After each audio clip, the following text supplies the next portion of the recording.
Em nome do Pai, do Filho e do Espírito Santo. Amém. Paz e bem a você. Eu sou o Padre Emanuel, da Paróquia Pessoal Nipo Brasileira, aqui da Arquidiocese de Londrina, e tenho a alegria, satisfação de estar com você todos os domingos para juntos estarmos no programa Boa Noite, Meu Pai. Esse programa que então apresenta uma dimensão humana, mas sempre elevando essa dimensão para a espiritual, ou seja, um fato do nosso dia a dia, nosso cotidiano, e a partir daí então eu coloco uma reflexão para nós vermos como que Deus ele vai querer que nós atuemos na história da vida humana para um dia nós assistirmos, entre aspas, o que fizemos aqui na dimensão terrena, e Deus vai então nos dar o prêmio da dimensão da vida eterna. Desde já peço que você divulgue com seus amigos, familiares o nosso programa.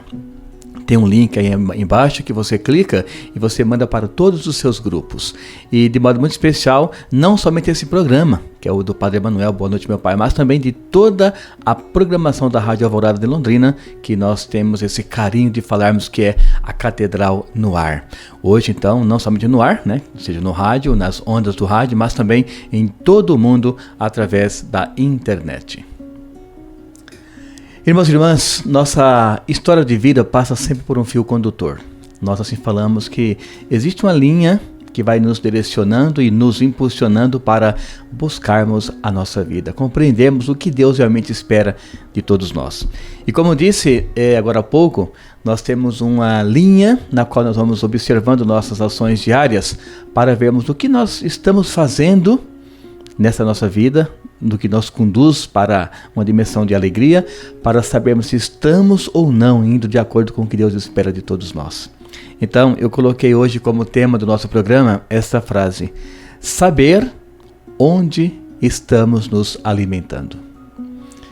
Isso, claro, na linguagem espiritual, não somente a linguagem física, mas espiritual, que é o que a intuição desse programa é nos levar sobre essa reflexão. Então, primeiramente, nós sabemos que o nosso corpo, ele precisa muito das vibrações positivas para a vida. Isso é um fato. Nosso corpo, como é muita água, inclusive, a água tem vibrações.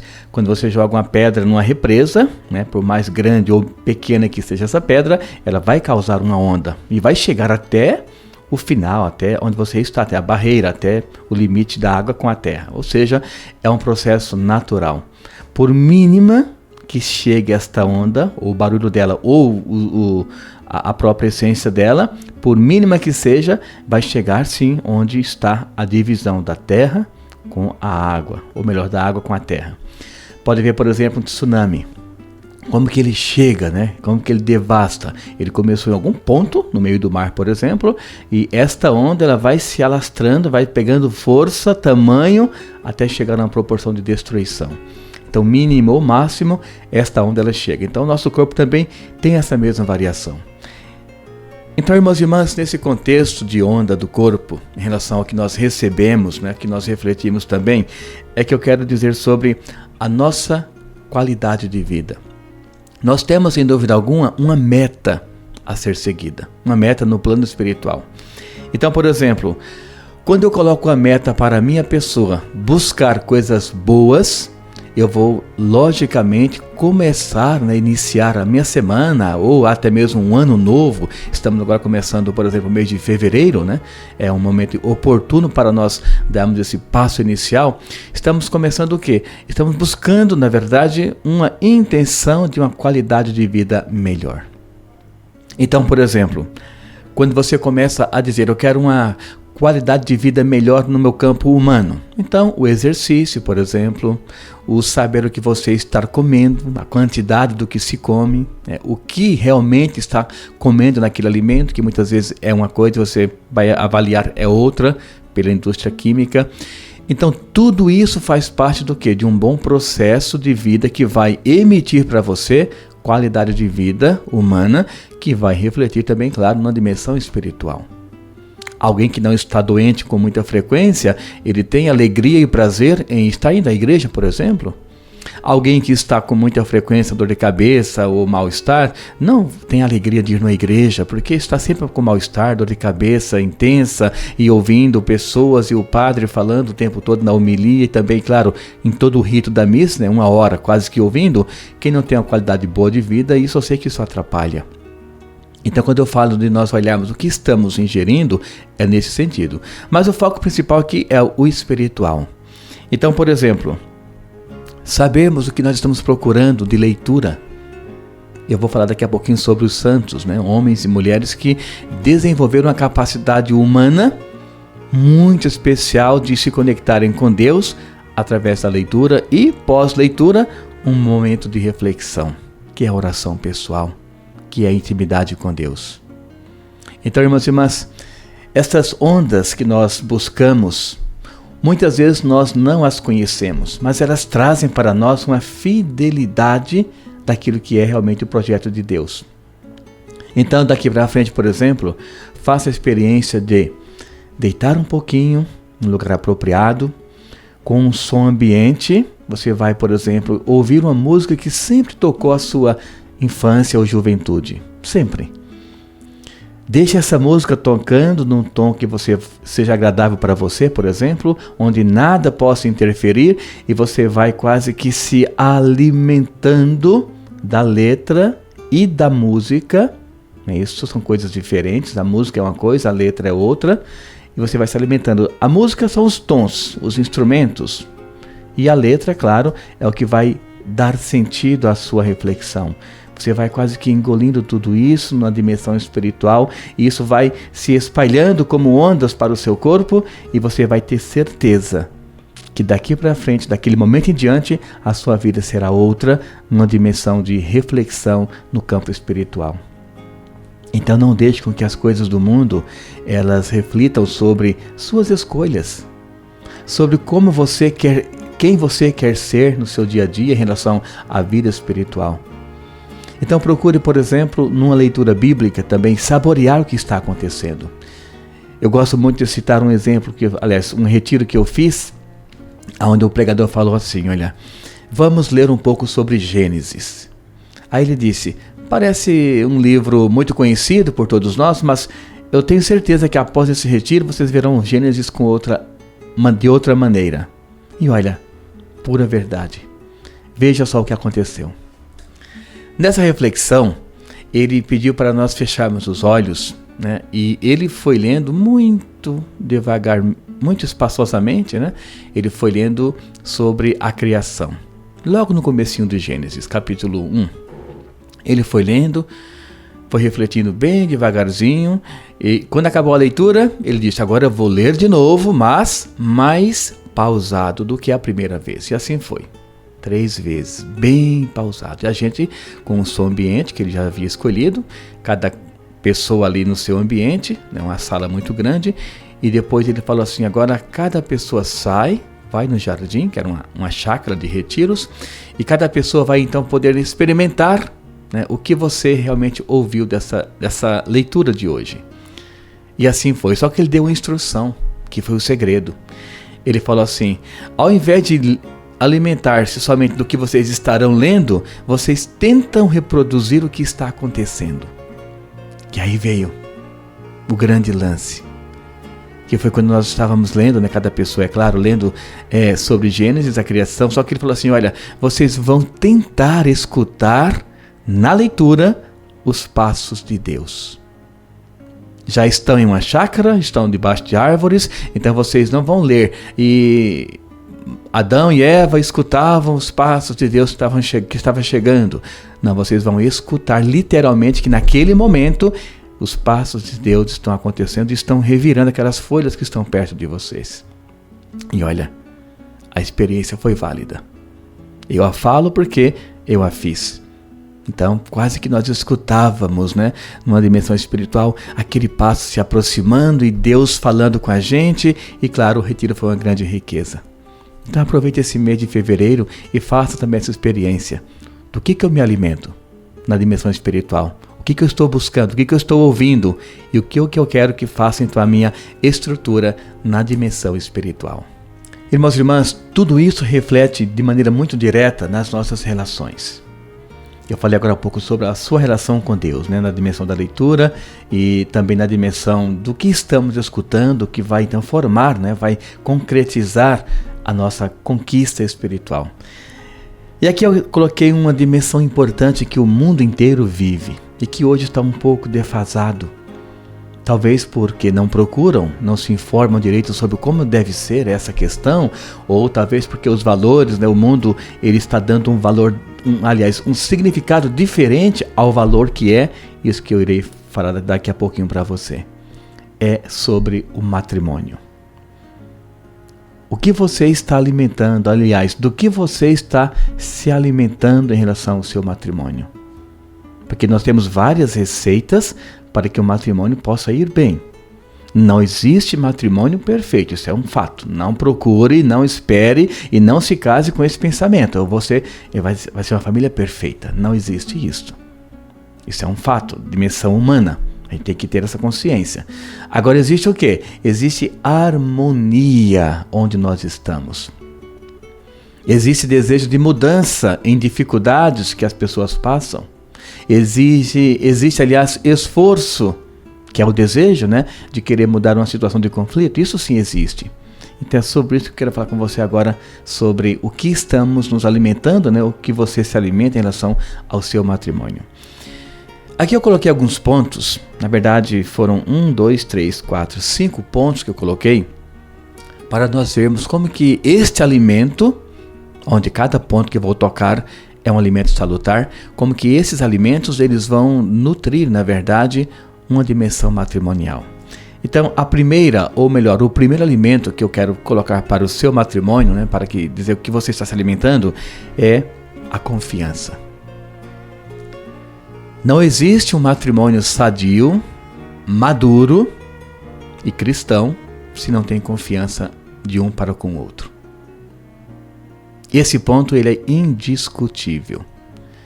Eu sempre falo nos cursos de noivo ou também nos casamentos, quando tem a oportunidade, eu sempre faço esse questionamento para os casais, Por exemplo, os casais, depois que eles se casam, claro, cada pessoa tem a sua profissão, Às vezes eles trabalham na mesma profissão e mesmo local, isso existe, é raro, mas existe.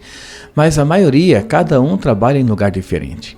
Então a minha pergunta para eles é esta: você vai estar com essa pessoa 24 horas por dia? Não vai estar, e não precisaria, claro. Mas, de qualquer forma, não estarão juntos 24 horas por dia. Ele vai ser um advogado, vai estar no escritório dele, ela vai ser uma dentista ou uma juíza, enfim, o que quer que seja, mas cada pessoa vai estar no seu ambiente de trabalho. E como no casamento ninguém é dono da outra pessoa, não existe essa relação e não pode existir, eu não sou dono dela e ela não é dona da minha pessoa, existe então a confiança que vai neutralizar, qualquer momento de conflito. A confiança é fundamental para que a harmonia se concretize todos os dias nos passos daquele lar, daquele sacramento, daquele matrimônio. Então ela está longe pelo trabalho, ele também está em outro local pelo trabalho e depois à tarde, início da noite, eles chegam em casa e levam a vida matrimonial em dia, a vida familiar em dia. Mas o que? A confiança de que ele estando longe dela e ela longe dele, tudo aconteceu de maneira muito madura, sensata. Eu friso também nessa reflexão que a aliança que cada casal carrega, aliás, cada pessoa em um casal carrega, essa aliança, claro, é algo visível, é para que as pessoas vejam que aquela pessoa, aquela mulher é comprometida e aquele homem também é comprometido. Mas a aliança maior está aqui, no interior, no caráter de cada pessoa. Eu chamo de aliança invisível, onde somente cada pessoa pode ver e sentir e saber o seu significado. Depois temos um outro ponto muito importante também que equilibra o lar, o matrimônio, é o ceder, Saber ceder, muito importante. Minha avó tem 60 anos de casada. Será que nunca tiveram uma briga? Esse é um exemplo, Não é a minha avó em si, que quando eu nasci, meus avós já eram falecidos, quase todos.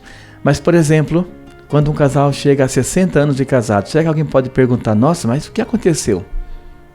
Será que nunca tiveram uma briguinha? Ou não, eles tiveram, com toda certeza. Não tenha dúvida sobre isso. Tiveram momentos difíceis.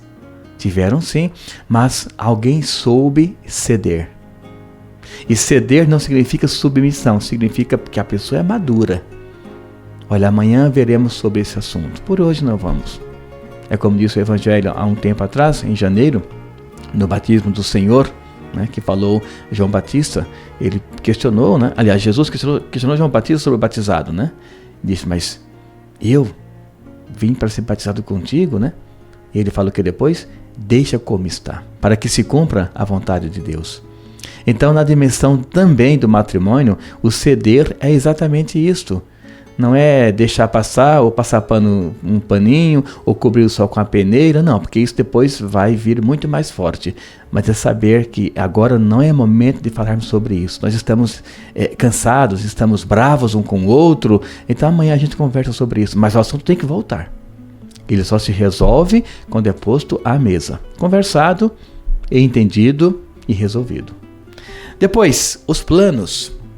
Olha, um casal que não tem planos em todas as áreas que precisam, é um casal que está condenado a, se for longe com o tempo, né? Vai até que vai, é convivência, mas a questão é que não tem harmonia, não tem sabor, não tem o porquê estarem ali, estão apenas ocupando um espaço. Então, quando o casal planeja, por exemplo, olha, vamos fazer nossa viagem de uma segunda lua de mel, né? Depois de 10 anos de casados, quer dizer, uma linguagem simbólica, e vão viajar uma semana inteira, isso é gostoso, isso é bom para o casal. 25 anos de casados, temos os filhos, os netos, não, cada filho vai cuidar do seu filho também, o casal vai embora, vai viajar um pouco. Vamos comprar a nossa chácara, opa, isso exige um planejamento, vamos guardar um pouquinho por mês, daqui a 10 anos a gente vai ter uma quantidade X, a gente vai ter nosso espaço para nossa chácara, fazer nossa horta, os animais, enfim.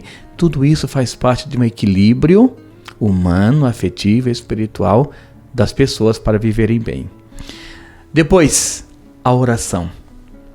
Um casal que não reza, a tendência é ao fracasso. Isso aí você não tenha nenhuma dúvida. Padre, mas para os ateus? Não, tudo bem, Deus os ama da mesma forma que ama quem acredita nele também. Mas a questão é que, nesse caso, eles não se alimentam de algo que a vida está oferecendo para eles. Simplesmente estão passando. Mas quando o casal reza, o casal começa a ter o quê? Mais harmonia. Começa a enfrentar as dificuldades com sabedoria. Leia, por exemplo, o livro de Provérbios, ou também de sabedoria. Eu sempre falo que todo casal tinha que ler uma vez por ano esses 2 livros, que é para equilibrar relacionamento entre eles e dentro do lar e para com os filhos também. Então reze junto. Procurem essa oração para que cada vez mais ela faça parte de vossa vida, vossa conduta, e vocês verão toda a diferença que ela fará na vida de vocês. E por último, então, a autoridade do casal. Isso é muito importante, isso é puramente dimensão humana. O casal tem filhos e de repente um filho, ele sabe que um ou o outro, né, não tem assim aquela preocupação com as coisas que devem ser feitas. Então, por exemplo, um filho pede para a mãe para fazer tal coisa, a mãe diz que não. Aí ele vai para o pai, sim, tá, vai lá e faz. Quer dizer, um tira a autoridade do outro. Isso desmancha qualquer relacionamento, ou seja, tira a harmonia do casal. E mais do que isso, prejudica os filhos, porque eles já conectam rapidamente, dizendo, olha, aquele cede, aquele não cede, então vamos sempre pedir para aquele que está cedendo. E vai o quê? Tirar a harmonia de um, aliás, a autoridade de um e do outro também. Então, esses passos, falado muito rapidamente cada um deles, mas eles são essenciais para que o matrimônio tenha e continue com sucesso na vida humana, que se volta, claro, consequentemente para a vida espiritual. Irmãos e irmãs, ainda nesse contexto de nós nos alimentarmos do que é bom, né? Falei sobre as ondas, depois falei sobre um ponto importante que são os valores dentro do matrimônio, agora um pouco sobre o que realmente nós buscamos no nosso dia a dia. Aqui eu coloquei então 4 pontos específicos e fundamentais para nós vermos um pouco sobre o que é essa dimensão onde nós nos alimentamos no nosso dia a dia, na condição humana, mas que esse alimento ele não é algo para agora, é para o que está para chegar para todos nós, que é a vida espiritual no campo da eternidade, ou seja, quando nós voltarmos para a casa de Deus. O primeiro deles é então a Eucaristia, a Santa Missa. Claro que na Santa Missa, logicamente, está interligado com a Santa Eucaristia, é lá que acontece o sacrifício. Então a missa é todo um conjunto, né? É um rito no qual nós vamos passando, né, pelo Antigo Testamento, pelo Novo Testamento e o dia atual, e nós vamos vendo como que Deus ele vai se preocupando com o seu povo, né? A leitura do Antigo Testamento nos mostra isso, e depois o ato penitencial que nos coloca no momento agora, né? O perdão dos pecados veniais, ou seja, a nossa vida começando a partir daquele momento para, com o coração limpo, arrependido, ouvirmos a palavra e mais proximamente então o momento da Eucaristia. Uma pessoa que busca a Eucaristia como fonte principal de alimento espiritual é uma pessoa que está sempre centrada naquilo que Deus é e espera para todos nós. Deus é aquele que colocou para nós, através do seu Filho, alguns pontos importantes para a nossa caminhada. Por exemplo, um deles, a obediência. Jesus, ele passou por todo o sofrimento humano em seu mais alto ápice, quando ele estava na cruz, por exemplo. E ainda chegou a dizer assim: Pai, afasta de mim essa dor, né, esse cálice, essa tormenta, essa dificuldade. Ele chegou a falar isso, consta na Bíblia. A frase é esta, né? Afasta de mim esse cálice. Ou seja, essa responsabilidade que está me causando toda esta dor. De imediato ele mesmo fala o quê? Não, Pai, não seja feita a minha vontade, mas sim a tua vontade, ou seja, a vontade daquele que me enviou. E aí, então ele, com essa frase, ele neutraliza a anterior. O arrependimento vem ali dizendo o quê? Não, Pai, o que for para acontecer, eu estou aqui para suportar tudo isso. Então, expira, tudo está consumado, ou seja, tudo está concretizado na vontade de Deus e não na minha vontade. Então, a obediência de Jesus foi fundamental para que hoje nós tivéssemos, por exemplo, a Santa Eucaristia. E quando nós nos alimentamos da obediência, quando ela é um ponto forte na minha vida, eu vou ser obediente na minha casa com os meus pais, na minha casa com todo o âmbito familiar. Eu vou saber respeitar minha esposa, né? A mulher o seu esposo. Eu vou saber encaminhar bem os meus filhos. Eu vou exigir dos meus filhos o respeito necessário que se deve ter. Isso é fundamental. Então isso tudo é o quê? É alimento por conta da Eucaristia, porque ela nos coloca em vários patamares do que nós buscamos para termos uma vida sadia, uma vida interligada com a dimensão espiritual. Depois nós temos a palavra. E o verbo se fez carne e habitou entre nós. Ou seja, a palavra desde o início já existia também, como bem sabemos, é claro, né? Pai, Filho e Espírito Santo. Prólogo de São João. Irmãos e irmãs, nesta palavra é que nós buscamos, compreendemos e vivemos intensamente a bondade e a vontade de Deus. A palavra não é simplesmente alguém que colocou lá por vontade ou por um contexto. Não, a palavra ela foi direcionada por Deus aos agiógrafos, pessoas qualificadas espiritualmente, escolhidas por Deus para que pudessem transliterar tudo o que escutaram através desde do início, a tradição oral, por exemplo, ou a tradução de livros, para que nós tivéssemos hoje a Bíblia como nós a temos. Então vejam que a palavra ela é fundamental, porque essa palavra também relata a existência, e ela é a existência do próprio Jesus Cristo em nosso meio. Então, pela palavra que eu gero a obediência que eu falei agora há pouco. É compreendendo a palavra que eu gero o quê? Esse discernimento com o matrimônio que Deus confiou para a minha pessoa. É com essa palavra que eu vou compreender o que Deus realmente ele espera de um filho. Eu, você, nós somos filhos adotivos de Deus. Então é isso que a palavra coloca para a nossa vida. Nós nos alinharmos cada vez mais aos conceitos que Deus é para nós e que Ele espera que nós possamos ter consciência de uma vivência diária no campo da maturidade espiritual. Depois eu coloquei outro exemplo que nos relata a vida dos santos. Se você ainda não leu um livro sobre milagres, vida dos santos, né, o que eles promoveram no campo da fé, procure essa leitura. Não tem um livro específico, mas procure, por exemplo, numa livraria católica. Eu quero um livro sobre relatos de milagres. Eles vão te orientar com toda certeza. Vai perceber ali que foram homens e mulheres que viveram como nós vivemos hoje. Dificuldade. Naquele tempo, muito mais, nem se compara na verdade, né? Se buscarmos aí os últimos santos, né? Claro, os últimos mesmos são agora bem atuais, né?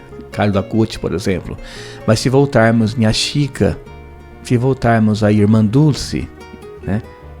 Todas com quase um século, né, da sua existência, vamos perceber que naquele tempo era tudo muito difícil. E consequentemente as pessoas tinham nessa dificuldade esse querer de amenizar aquela dor, aquele sofrimento, aquela angústia das pessoas. Então eles se alimentaram do quê? Da palavra de Deus. Minha Chica é um exemplo que eu gosto muito, porque ela era uma mulher, uma senhorinha analfabeta, mas tinha um profundo conhecimento da vida no que diz respeito a pensar, né, a refletir e a falar. Então como que ela evangelizava? Tinha uma criança no bairro que ela morava, né, na cidade Baipendi, lá em Minas Gerais, e essa criança então sabia ler.